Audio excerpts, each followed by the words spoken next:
Nada disso azedou a relação de Pelletier e Spinoza mantinham com Morini. Voltaram a se encontrar os três na Assembleia de Literatura de Língua Alemã, realizada em Bolonha, em 1993. Também participaram os três do número 46 da revista Estudos Literários de Berlim, um número monográfico dedicado à obra de Arcimboldt. Não era a primeira vez que colaboravam para a revista berlinense. No número 44 havia aparecido um texto de Spinoza sobre a idade de Deus na obra de Arcimboldt e Unamuno. No número 38, Morini publicou um artigo sobre o estado do ensino da literatura alemã na Itália. E no 37, Pelletier trouxe a lume uma perspectiva dos escritores alemães do século XX, mais importantes na França e na Europa.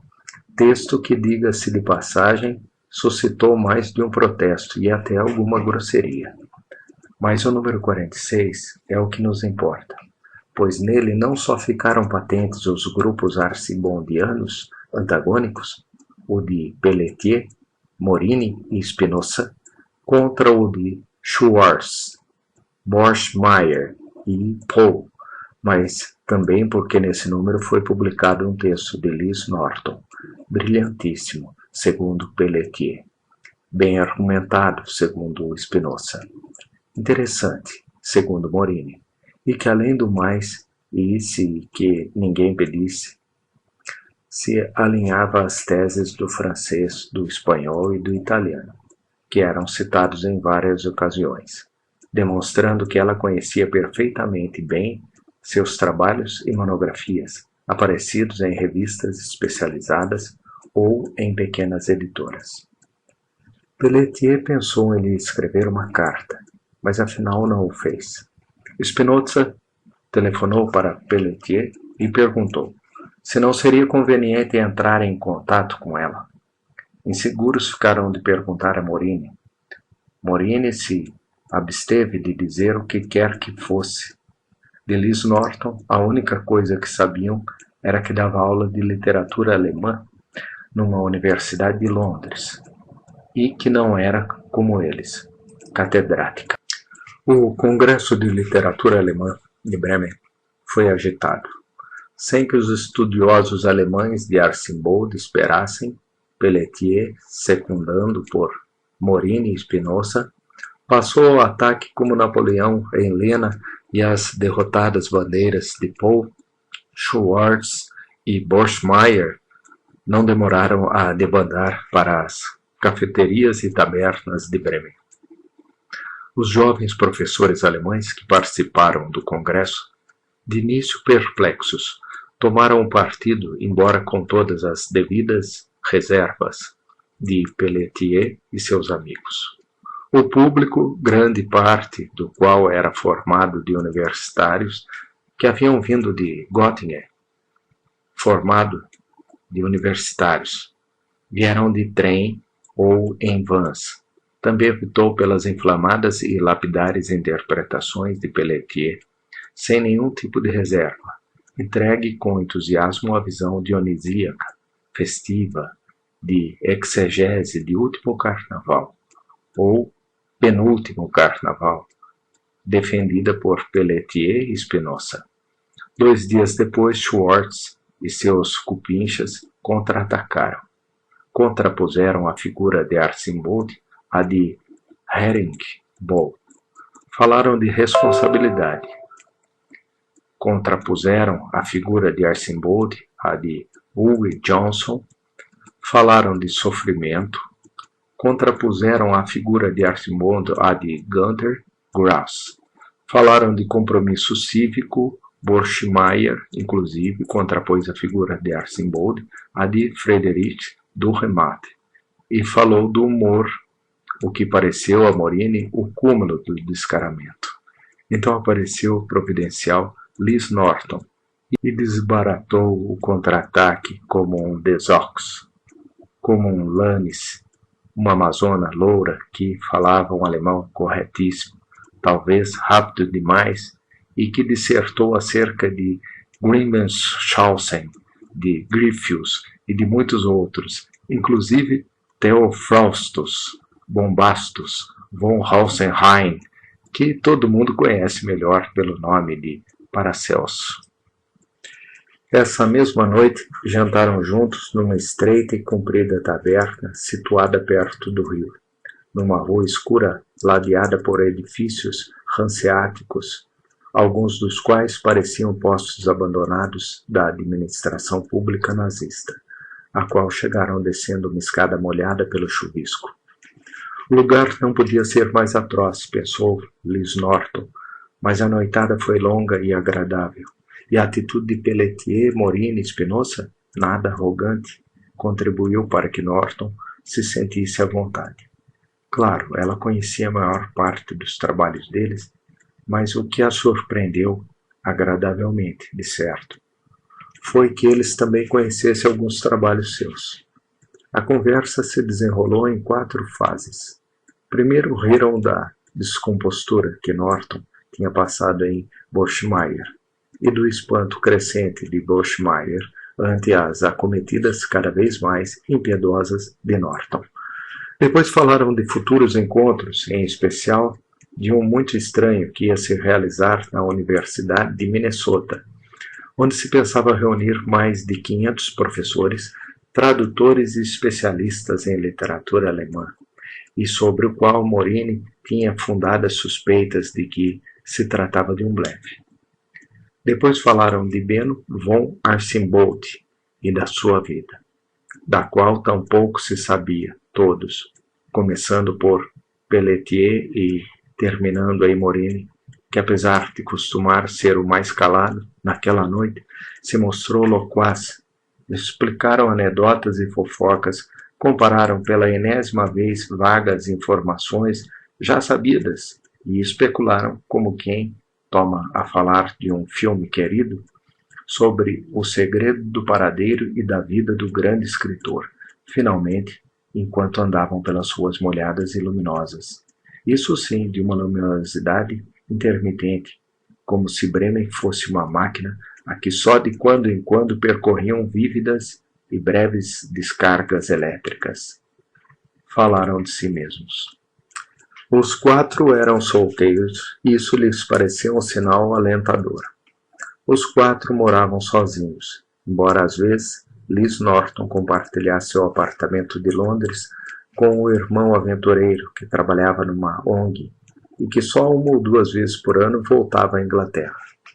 Os 4 se dedicavam às suas carreiras, embora Pelletier, Spinoza e Morini fossem doutores, e os 2 primeiros, além disso, dirigissem seus respectivos departamentos, enquanto Norton estava começando a preparar seu doutorado e não esperava chegar a chefe do departamento de alemão de sua universidade.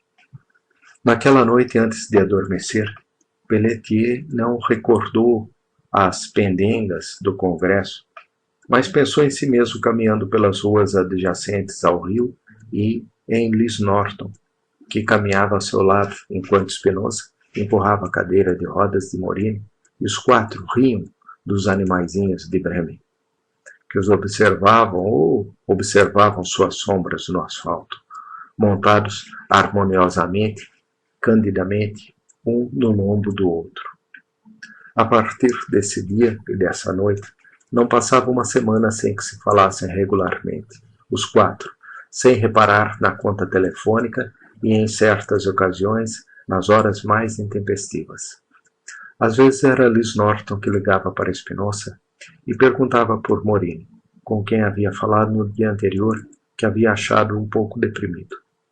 Nesse mesmo dia, Spinoza telefonava a Pelletier e lhe informava que, segundo Norton, a saúde de Morini havia piorado, ao que Pelletier respondia ligando imediatamente para Morini, lhe perguntando sem rodeios por seu estado de saúde, rindo com ele, pois Morini procurava não falar nunca a sério sobre esse tema, trocando algum detalhe sem importância sobre o trabalho, para depois telefonar à inglesa à meia-noite. Por exemplo, Após retardar o prazer do telefonema com um jantar frugal e gostoso, ele ia assegurar que Morini, dentro do que se podia esperar, estava bem, normal, estável. Que aquilo que Norton havia tomado por depressão não era mais que o estado natural do italiano, sensível às mudanças climáticas. Talvez em Turim fizesse um dia feio, talvez Morini naquela noite houvesse sonhado. Vai saber que tipo de sonho horrível. Encerrando de tal maneira um ciclo que, no dia seguinte, ou 2 dias depois, tornava a recomeçar com um telefonema de Morini a Spinoza. Sem pretexto algum. Um telefonema para cumprimentá-lo, simplesmente. Um telefonema para falar um pouquinho e que se consumia indefectivelmente em coisas sem importância. Observações sobre o tempo, como se Morini e o próprio Spinoza estivessem se apropriando de alguns dos costumes dialógicos britânicos. Recomendações de filmes, comentários desapaixonados sobre livros recentes. Enfim, uma conversa telefônica mais para soporífera ou, pelo menos, desanimada, mas que Spinoza escutava com insólito entusiasmo, ou com fingido entusiasmo, ou com carinho, de qualquer modo com civilizado interesse, e que Morini estendia como se nela jogasse sua vida, e a que se seguia, ao cabo de 2 dias ou de algumas horas, um telefonema mais ou menos nos mesmos termos que Spinoza dava a Norton, e que esta dava a Pelletier, e que este retribuía a Morini para voltar a recomeçar dias depois, transmutado num código hiperespecializado, significado e significante em Arcimboldt, texto, subtexto e paratexto, reconquista da territorialidade verbal e corporal nas páginas finais de Vitizius, que no caso era o mesmo que falar de cinema, ou dos problemas do departamento de alemão, ou das nuvens que passavam incessantes, da manhã à noite, pelas respectivas cidades de cada um. Tornaram a se encontrar no colóquio de literatura europeia no pós-guerra, realizado em Avignon, no final de 1994. Norton e Morini foram como espectadores, embora a viagem fosse financiada por suas respectivas universidades. E Pelletier e Spinoza apresentaram trabalhos críticos sobre a importância da obra de Arcimboldt. O trabalho do francês era centrado na insularidade, na ruptura que parecia ornar a totalidade dos livros de Arcimboldt em relação à tradição alemã, mas não a certa tradição europeia. O trabalho do espanhol, um dos mais amenos que Spinoza jamais escreveu, girou em torno do mistério que velava a figura de Arcimboldt, de quem virtualmente ninguém, nem seu editor, sabia nada. Seus livros apareciam sem fotos na orelha ou na quarta capa. Seus dados biográficos eram mínimos. Escritor alemão nascido na Prússia em 1920. Seu local de residência era um mistério, se bem que em certa ocasião seu editor, num deslize, tenha confessado a uma jornalista de Spiegel ter recebido um dos manuscritos da Sicília. Nenhum dos seus colegas ainda vivos nunca o tinham visto. Não existia nenhuma biografia dele em alemão, apesar de a venda de seus livros estar em linha ascendente tanto na Alemanha como no resto da Europa e até nos Estados Unidos, que gosta dos escritores desaparecidos.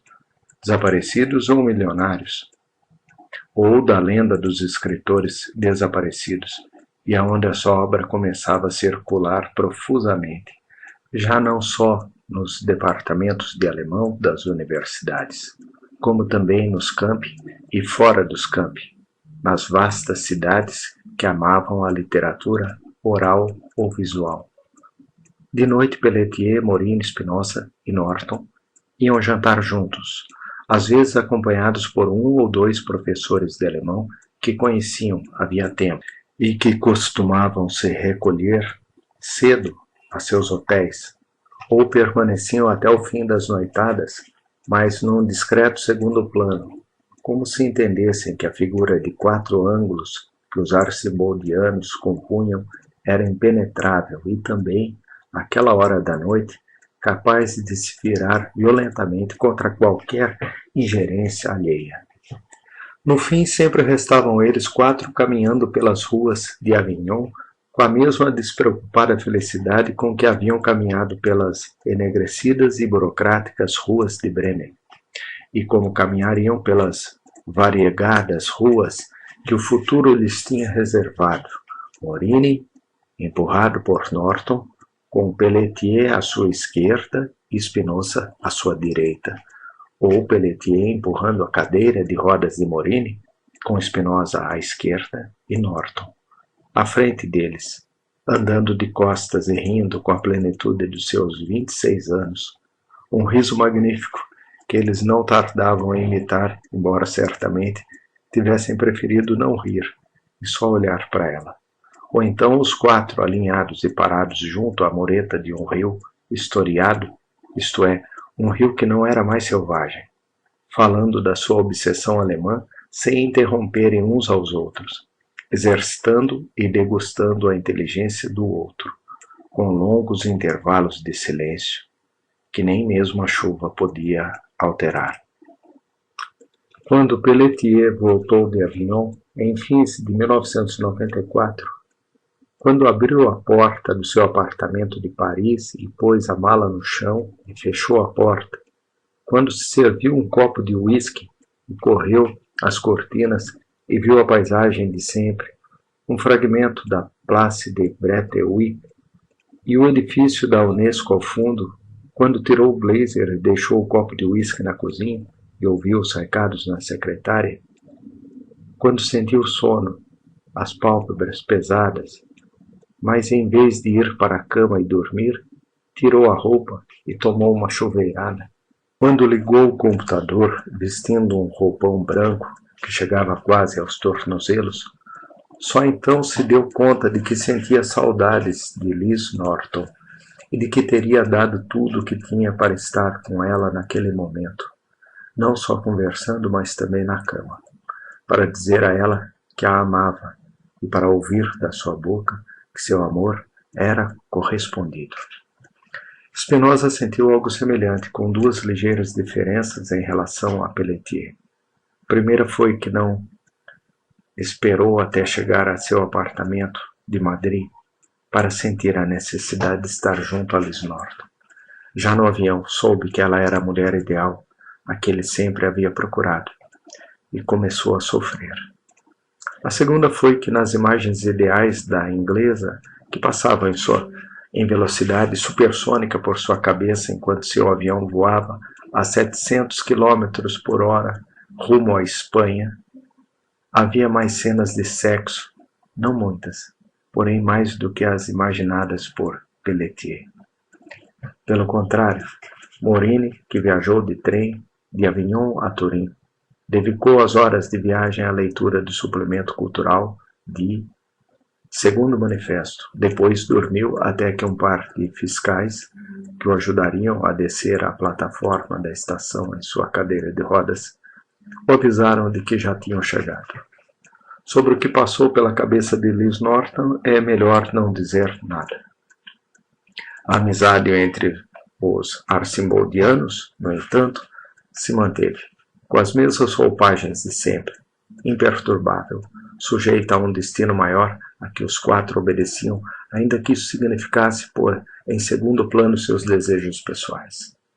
Em 1995, se encontraram no Diálogo sobre Literatura Alemã Contemporânea, realizado em Amsterdã, no âmbito de um diálogo maior que se desenrolou no mesmo edifício, mas em salas diferentes, e que compreendia a literatura francesa, a inglesa e a italiana. Nem é preciso dizer que a maioria dos espectadores de tão curiosos diálogos optou pela sala onde se discutia a literatura inglesa contemporânea. Sala vizinha da literatura alemã, separada desta por uma parede que evidentemente não era de pedra, como as de antes, mas de frágeis tijolos recobertos por uma fina camada de gesso, de modo que os gritos e uivos e, sobretudo, Os aplausos que a literatura inglesa arrancava eram ouvidos na literatura alemã, como se ambas as conferências ou diálogos fossem uma só, ou como se os ingleses estivessem zombando, se não boicotando continuamente os alemães. Para não falar do público, cuja presença maciça no diálogo inglês ou anglo-indiano era notavelmente superior ao escasso e grave público que comparecia ao diálogo alemão.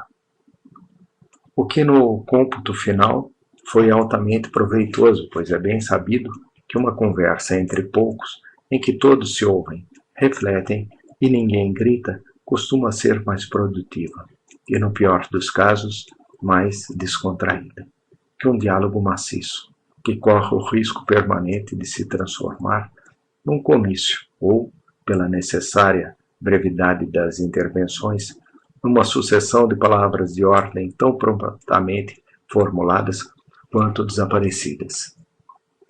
Mas antes de entrar no ponto culminante da questão ou do diálogo, é bom esclarecer uma coisa nada insignificante. Haja vista seus resultados. Os organizadores, os mesmos que deixaram de fora a literatura contemporânea espanhola, polonesa ou sueca, por falta de tempo ou de dinheiro, num penúltimo capricho destinaram a maior parte dos fundos para convidar regiamente estrelas da literatura inglesa, e com o dinheiro que sobrou, trouxeram 3 romancistas franceses, um poeta e um contista italiano, e 3 escritores alemães, os 2 primeiros romancistas de Berlim Ocidental e Oriental, agora reunificados, ambos de certo vago prestígio, e que chegaram de trem a Amsterdã e não fizeram nenhum protesto quando foram hospedados num hotel de apenas 3 estrelas. E o terceiro, um ser um tanto dúbio de quem ninguém sabia nada, nem mesmo Morini, que sabia bastante coisa de literatura alemã contemporânea, dialogante ou não dialogante. E quando esse dúbio escritor, que era suábio, durante sua palestra ou diálogo, se pôs a relembrar seu périplo como jornalista, como programador de páginas culturais, como entrevistador de todo tipo de criadores refratários a entrevistas, e depois se pôs a rememorar a época em que havia trabalhado como promotor cultural em municípios da periferia, ou pura e simplesmente esquecidos, mas interessados pela cultura. De repente, sem que nem porquê, apareceu o nome de Arcimboldt, por influência talvez da palestra anterior dirigida por Spinoza e Pelletier, a quem havia conhecido, precisamente, quando era promotor cultural de um município frísio, ao norte de Wilhelmshaven, em face das costas do Mar do Norte e das ilhas Frísias Orientais. Um lugar onde fazia frio, muito frio, e mais do que frio, umidade, uma umidade salina que penetrava nos ossos, e só havia 2 maneiras de passar o inverno, uma bebendo até conseguir uma cirrose, e a outra no auditório da prefeitura, ouvindo música, via de regra, quartetos de câmara amadores, ou falando com escritores que vinham de outros lugares e a quem se pagava muito pouco, 1/4 na única pensão do lugarejo e uns tantos marcos que custeavam a viagem de ida e volta de trem, aqueles trens tão diferentes dos atuais trens alemães, mas onde as pessoas talvez eram mais loquazes, mais educadas, mais interessadas no próximo, enfim, que depois do pagamento e descontados os gastos de transporte, o escritor partia daqueles lugares e voltava ao seu lar, que em certas ocasiões era apenas um quarto de hotel em Frankfurt ou Colônia, com algum dinheiro e talvez algum livro vendido, no caso daqueles escritores ou poetas, sobretudo poetas, que depois de lerem algumas páginas e responderem às perguntas dos cidadãos naquele lugar, armavam, por assim dizer, sua banquinha e ganhavam uns poucos marcos extras, atividade bastante apreciada naquela época, pois se as pessoas gostavam do que o escritor lia, ou se a leitura conseguia emocioná-las, entretê-las, ou fazê-las pensar, então também compravam um dos seus livros, às vezes para tê-lo como lembrança daquele agradável sarau, enquanto pelas ruelas do lugarejo frísio o vento silvava e cortava a carne, de tão frio que era, às vezes para ler ou reler algum poema ou alguma narrativa, já em seu domicílio particular, semanas depois de acabado o evento, por vezes à luz de um lampião, porque nem sempre havia eletricidade. Vocês sabem, a guerra havia acabado fazia pouco e as feridas sociais e econômicas estavam abertas. Enfim, mais ou menos como se faz uma leitura literária na atualidade, com a ressalva de que os livros expostos na banquinha eram livros autoeditados e agora são as editoras que montam a banca. E um desses escritores que um dia chegou ao lugarejo onde o Suábio trabalhava como promotor cultural foi Benno von Arsembold, um escritor da estatura de Gustav Heller, Rainer Kuhl ou Wilhelm Frey, escritores que Morini procuraria mais tarde na sua enciclopédia de autores alemães, em vão. E que não trouxe livros, e que leu capítulos de um romance em curso, seu segundo romance. O primeiro lembrava o Suábio, ele tinha publicado em Hamburgo naquele ano, mas esse ele não leu nada. No entanto, esse primeiro romance existia, disse o Suábio, e Arsembold, como que se antecipando às desconfianças, havia levado um exemplar consigo. Um romancezinho com umas 100 páginas, talvez mais, 120, 125. Ele levava o romancezinho no bolso do casaco e, coisa estranha, Suábio se lembrava com mais nitidez do casaco de Arsembold do que do romance embutido num bolso desse casaco. Um romancezinho com a capa suja, amarrotada, que havia sido de cor marfim intenso, ou amarelo trigo empalidecido, ou dourado em fase de invisibilidade, mas que agora não tinha mais nenhuma cor e nenhuma matiz. Só o nome do romance, o nome do autor e o selo editorial.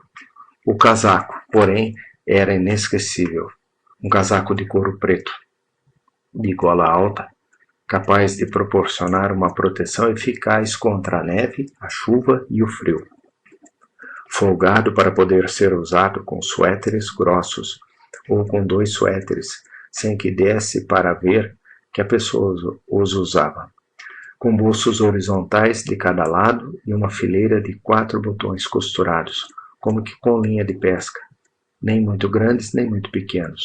Um casaco que evocava, não sei porquê, os que alguns policiais da Gestapo usavam, se bem que naquela época os casacos de couro pretos estavam na moda, e quem tinha dinheiro para comprar um, ou havia herdado um, vestia-o sem parar para pensar o que o casaco evocava.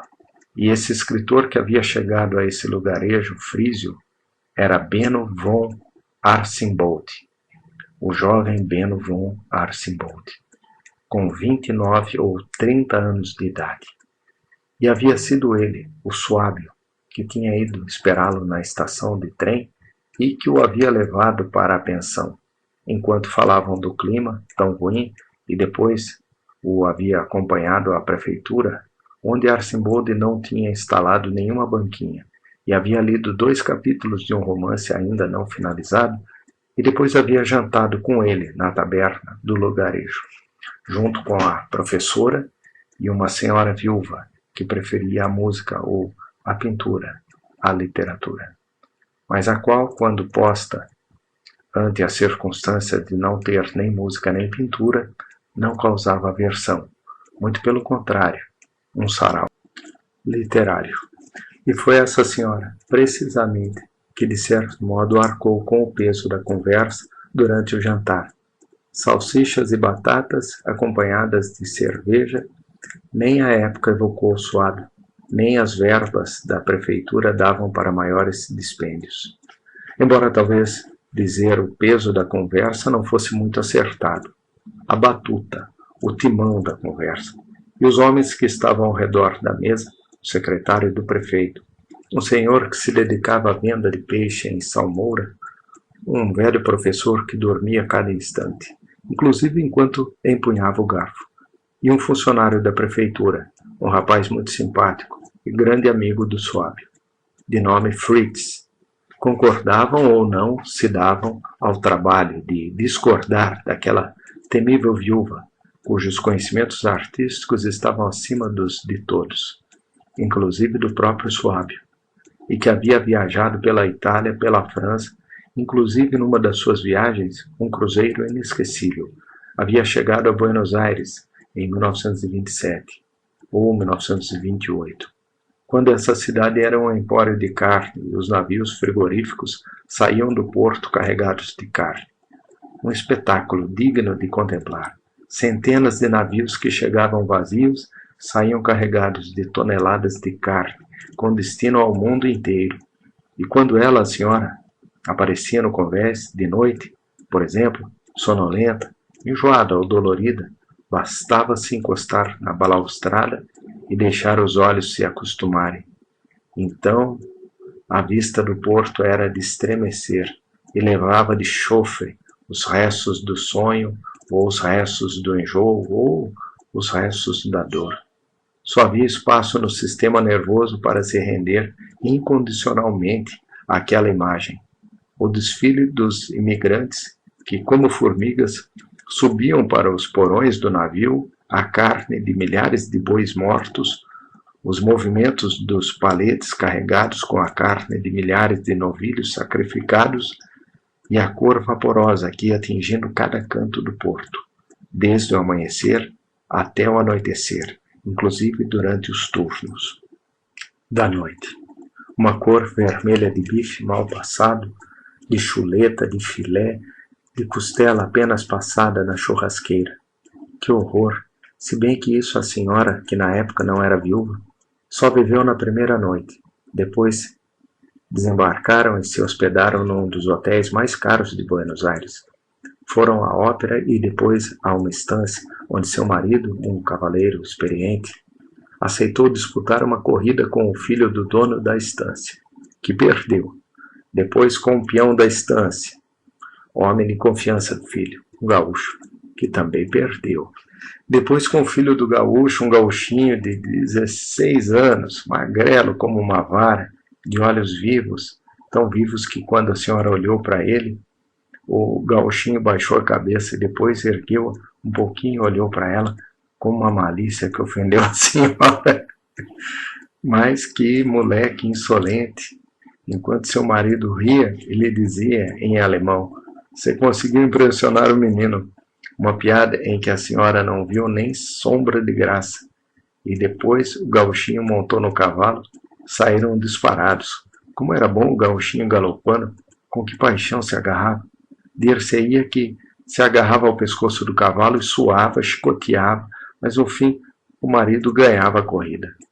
Não era à toa que havia sido capitão de um regimento de cavalaria e o dono da estância, e o filho do dono da estância se levantavam das suas cadeiras e aplaudiam. Bons perdedores, e o resto dos convidados também aplaudia.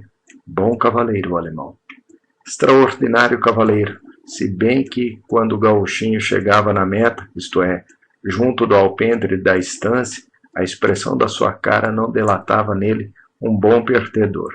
Ao contrário, se mostrava antes aborrecido, irritado, com a cabeça baixa, enquanto os homens, falando em francês, se dispersavam pelo alpendre em busca de uma taça de champanhe gelado.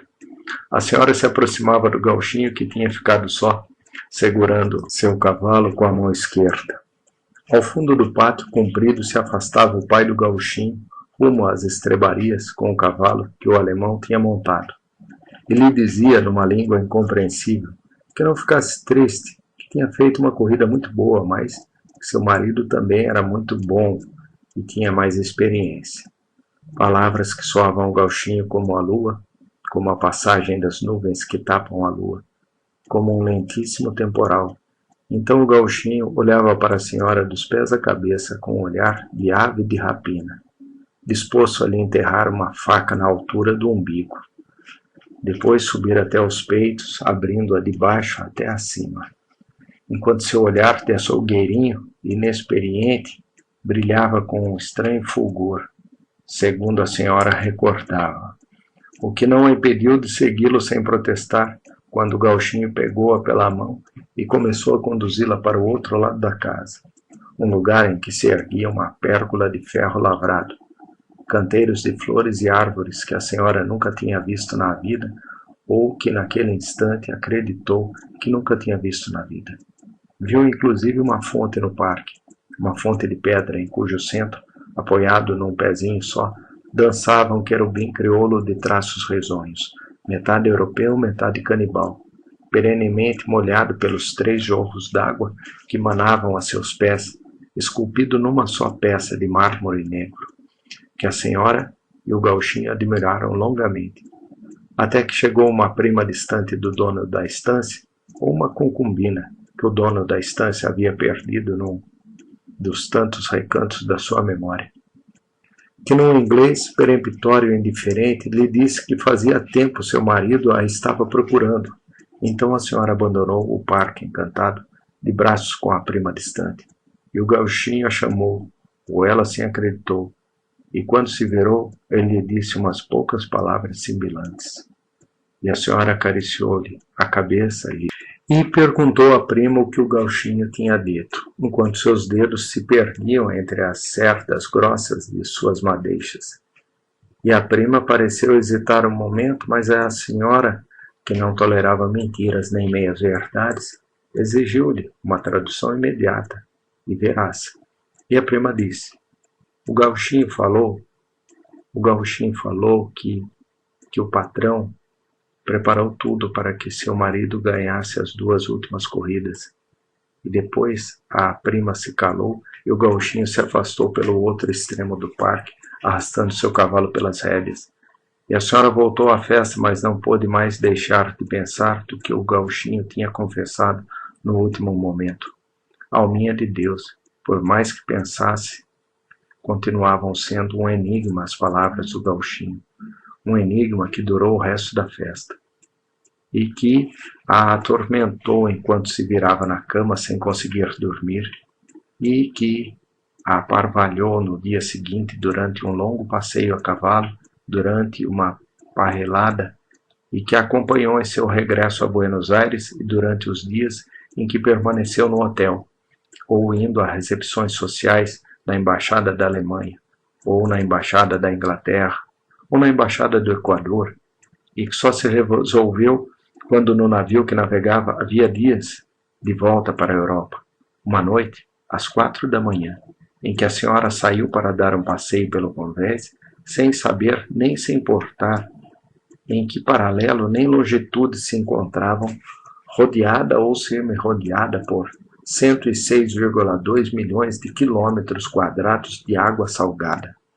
Justo então, enquanto a senhora no primeiro convés dos passageiros da primeira classe acendia um cigarro, com a vista cravada nessa extensão de mar que ela não via mais, só ouvia, o enigma milagrosamente se esclareceu. E precisamente aí, neste ponto da história, disse o Suábio, a senhora, a outrora rica, poderosa e inteligente, pelo menos a seu modo, senhora Frísia, se calou, e um silêncio religioso, ou pior ainda, supersticioso, se apossou daquela triste taberna alemã do pós-guerra, onde pouco a pouco todos foram se sentindo cada vez mais incomodados.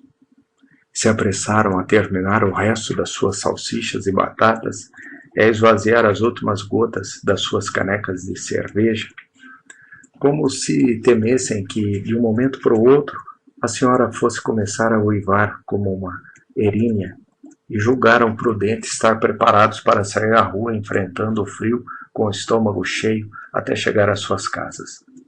Então a senhora falou, disse: Alguém é capaz de resolver o enigma? Disse isso, mas não olhava nem se dirigia para ninguém do lugarejo. Alguém sabe qual é a solução do enigma? Alguém é capaz de compreender? Há por acaso um homem nesta aldeia que me diga, mesmo que no ouvido, a solução do enigma? Disse tudo isso olhando para o seu prato, onde sua salsicha e sua porção de batatas permaneciam intactas.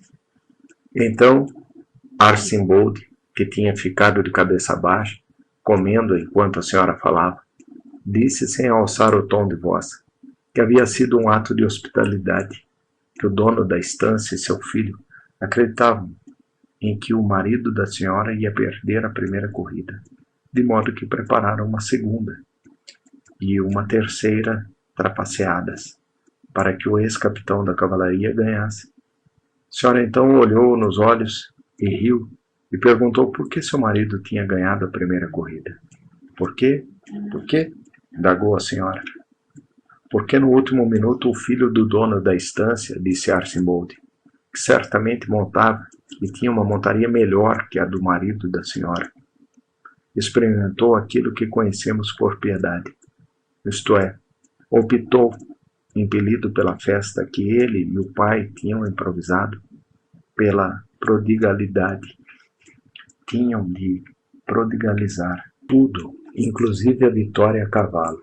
E de alguma maneira todo mundo compreendeu que assim devia ser, inclusive a mulher que foi buscá-la no parque, menos o gauchinho.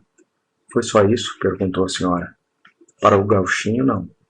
Creio que se a senhora houvesse ficado mais um instante com ele, ele a teria matado, que por sua vez também teria sido um ato de prodigalidade, mas certamente não na direção pretendida pelo dono da estância e seu filho.